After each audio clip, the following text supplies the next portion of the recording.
Welcome to episode 7 of my Desert Only Ironman series. In this episode, I'm going to hit a couple big milestones that you'll see later on in this video. But first, I'm just starting out with a little bit of skilling. I'm trying to get some of my lower levels up. One of the main ones I have that I need to get up is fishing and cooking.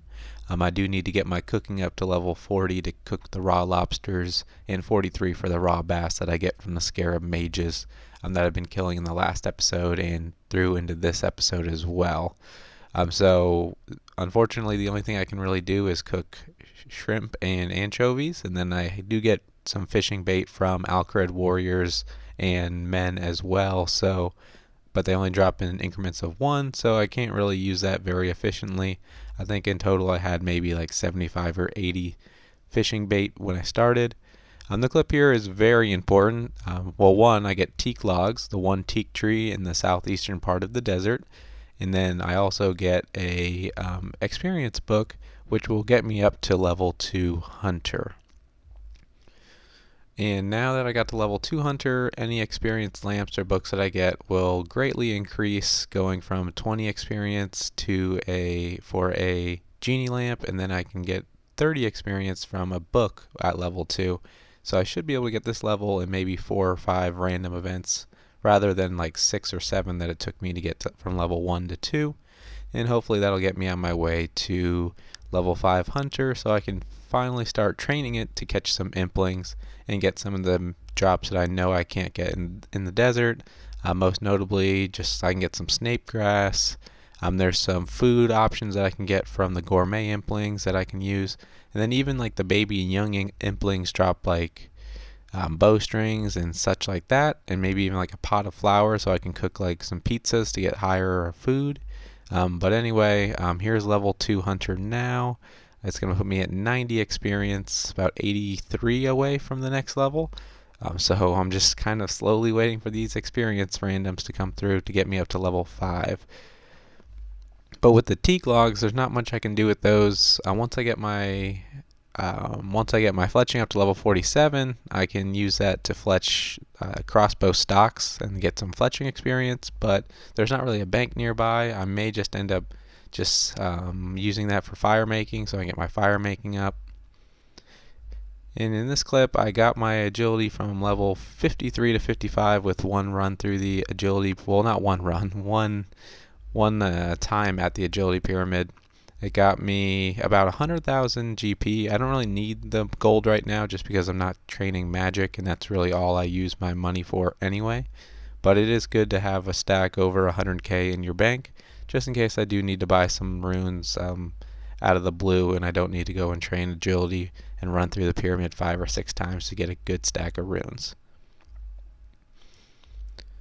Anyway, I'll be back to fishing, and again, fishing and cooking is very important, but I don't reach level 40 cooking in this episode. I do get, I think, level 34 or 35 cooking, but that's level 30 fishing.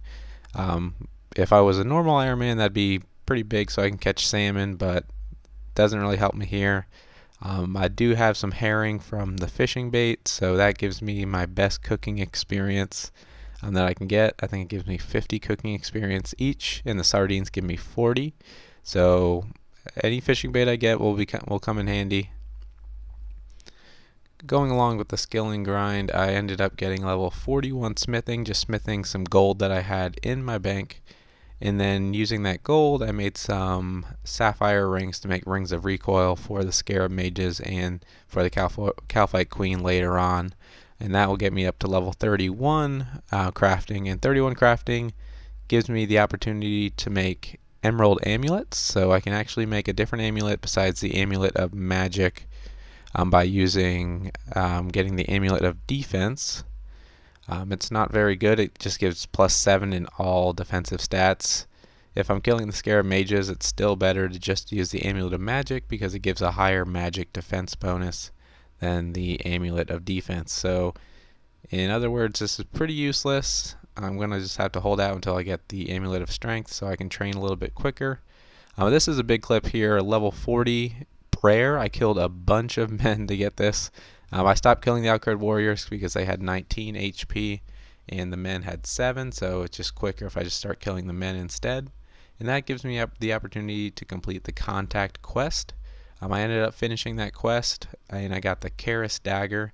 If you don't know what the Karis Dagger is, it's a level 50 attack weapon, which makes it my best weapon against the Scarab Mages and the Calphites. It can deal some heavy damage, and along with finishing the quest, I got 7,000 thieving experience, which got me to level 41.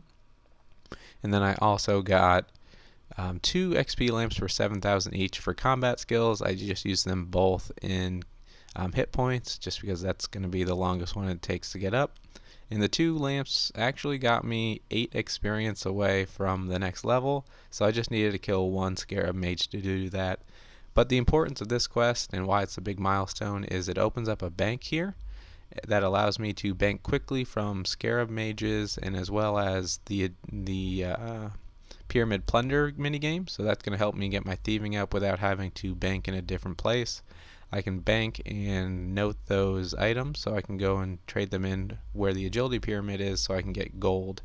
But this bank, it's vital just so I can continuously camp the Scarab Mages over and over again, so I can get some of the higher drops and get some more food drops, so I can continue to work up my account to get ready for the Calphite Queen kills.